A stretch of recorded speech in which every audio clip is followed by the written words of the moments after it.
നമസ്കാരം. യുഎസുമായുള്ള ചർച്ചകൾക്ക് മുന്നോടിയായി തങ്ങളുടെ നിലപാടുകൾ മധ്യസ്ഥരായ പാകിസ്ഥാനെ അറിയിച്ചിരിക്കുകയാണ് ഇറാൻ പ്രതിനിധി സംഘം. ഇറാൻ വിദേശകാര്യ മന്ത്രി അബ്ബാസ് അരാഗ്ചിയുടെ നേതൃത്വത്തിലുള്ള സംഘം പാകിസ്ഥാനിലെ പ്രധാനമന്ത്രി ഷഹബാസ് ഷെരീഫിനെയും സൈനിക മേധാവി അസീർ മുനീറിനുമാണ് നിലപാട് വ്യക്തമായി അറിയിച്ചത്. അതായത് യുദ്ധം അവസാനിക്കേണ്ടത് യുഎസ് മുന്നോട്ട് വെക്കുന്ന നിബന്ധനകൾക്ക് അനുസൃതമായിരിക്കരുതെന്നും തങ്ങളുടെ നിബന്ധനകളാണ് പരിഗണിക്കേണ്ടതെന്നാണ് ഇറാൻ വ്യക്തമാക്കിയത്. യുദ്ധ ചർച്ചകൾക്ക് പുറമെ പാകിസ്ഥാനുമായുള്ള ബന്ധത്തെയും പ്രാദേശിക പ്രശ്നങ്ങളെയും കുറിച്ച് ചർച്ച നടത്തിയെന്നും ഇറാനിയൻ മാധ്യമങ്ങൾ റിപ്പോർട്ട് ചെയ്യുന്നുണ്ട്. പാക് പ്രധാനമന്ത്രിയുമായുള്ള ചർച്ചയിൽ അവരുടെ വിദേശകാര്യമന്ത്രിയും പങ്കെടുത്തിരുന്നു. യുദ്ധം പൂർണ്ണമായും അവസാനിക്കുന്നതിനുള്ള നയതന്ത്രത്തെക്കുറിച്ച് പ്രാദേശിക സഹകരണം ശക്തിപ്പെടുത്തുന്നതിനെ കുറിച്ചുള്ള ചർച്ചകൾ നടന്നതായാണ് ഇറാന്റെ ഔദ്യോഗിക വാർത്താ ഏജൻസി റിപ്പോർട്ട് ചെയ്യുന്നത്. കഴിഞ്ഞ ദിവസം ഇറാൻ പ്രതിനിധി സംഘം പാകിസ്ഥാനിലെത്തിയത് യുഎസുമായുള്ള നേരിട്ടുള്ള ചർച്ചകൾ സംബന്ധിച്ച അനിശ്ചിതത്വം നിലനിൽക്കുന്നുണ്ട് എങ്കിലും യുഎസ് പ്രതിനിധി സംഘം പാകിസ്ഥാനിലേക്ക് തിരിച്ചതായാണ് വിവരം. യുഎസ് പ്രത്യേക ദൂതൻ സ്റ്റീവ് വിറ്റ്കോഫും പ്രസിഡന്റ് ഡൊണാൾഡ് ട്രംപിന്റെ മരുമകൻ ജാരഡ് കുഷ്ണറുമാണ് പാകിസ്ഥാനിലേക്ക് തിരിക്കുന്നതെന്ന് വൈറ്റ് ഹൌസ് നേരത്തെ വ്യക്തമാക്കിയിരുന്നു.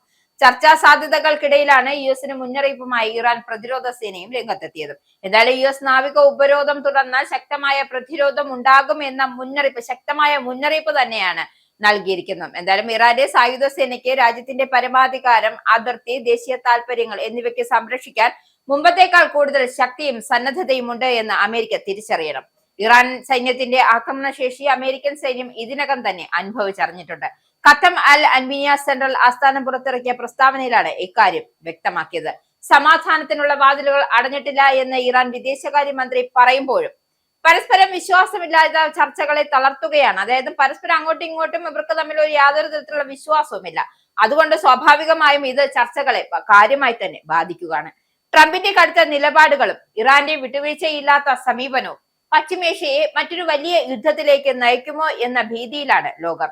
അമേരിക്കയുടെ ലോക്ക്ഡൌണിന്റെ ലോഡഡ് എന്ന മുന്നറിയിപ്പും ഇറാന്റെ പ്രത്യാക്രമണ ഭീഷണിയും മേഖലയെ മുൾമുനയിൽ നിർത്തുകയാണ്. എന്തായാലും ഇസ്ലാമാബാദിലെ നയതന്ത്ര വേദികൾ കണ്ടത് കേവലം ഒരു കൂടിക്കാഴ്ചയെ റദ്ദാക്കൽ മാത്രമല്ല, മറിച്ച് ലോകം ഉറ്റുനോക്കുന്ന ഒരു സമാധാന ശ്രമം പാളിപ്പോകുന്നതിന്റെ നേർചിത്രം കൂടിയാണ്. അമേരിക്കൻ പ്രതിനിധികൾ വിമാനം കയറുന്നതിന് മുമ്പ് തന്നെ ഇറാന്റെ വിദേശകാര്യ മന്ത്രി അബ്ബാസ് അരാഗ്ചി പാകിസ്ഥാൻ വിട്ടു മടങ്ങിയത് കൃത്യമായ രാഷ്ട്രീയ സന്ദേശമാണ്.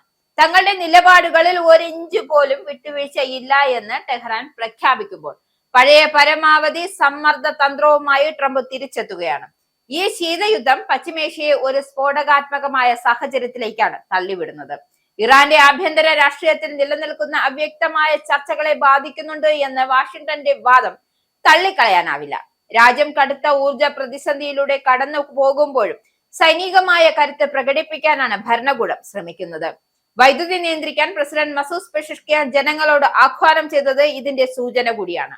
എന്നാൽ ആഭ്യന്തര പ്രശ്നങ്ങൾക്കിടയിലും ഹോർമൂസ് കടലിടുക്കിൽ അമേരിക്കൻ ഉപരോധത്തെ കടൽക്കൊള്ള എന്ന് വിശേഷിപ്പിക്കുവാനും തിരിച്ചടിക്കുമെന്ന് പ്രഖ്യാപിക്കുവാനും ഇറാനും മടിക്കുന്നില്ല. നമ്മുടെ കൈവശമാണ് എല്ലാ കാർഡുകളും ഉള്ളത് എന്ന ഡൊണാൾഡ് ട്രംപിന്റെ പ്രസ്താവന അമേരിക്കയുടെ ആത്മവിശ്വാസത്തെക്കാൾ അവരുടെ കടുത്ത നയത്തെയാണ് സൂചിപ്പിക്കുന്നത്. ജഡി വാൻസിനെ പോലുള്ള കടുത്ത നിലപാടുകാരെ ചർച്ചകൾക്കായി സ്റ്റാൻഡേർഡ് ബൈ ആക്കി നിർത്തിക്കൊണ്ട് സൈനിക നടപടികൾക്കും തങ്ങൾ സജ്ജമാണ് എന്ന സന്ദേശം പെന്റഗണും നൽകുന്നുണ്ട്. ഏതായാലും ഡിഫൻസ് സെക്രട്ടറി പീറ്റർ ഹെക്സണുമായും ലോക്കഡ് ആൻഡ് ലോഡഡ് പ്രയോഗം വെറും ഒരു ഭീഷണിയായല്ല ഇറാൻ കാണുന്നത്.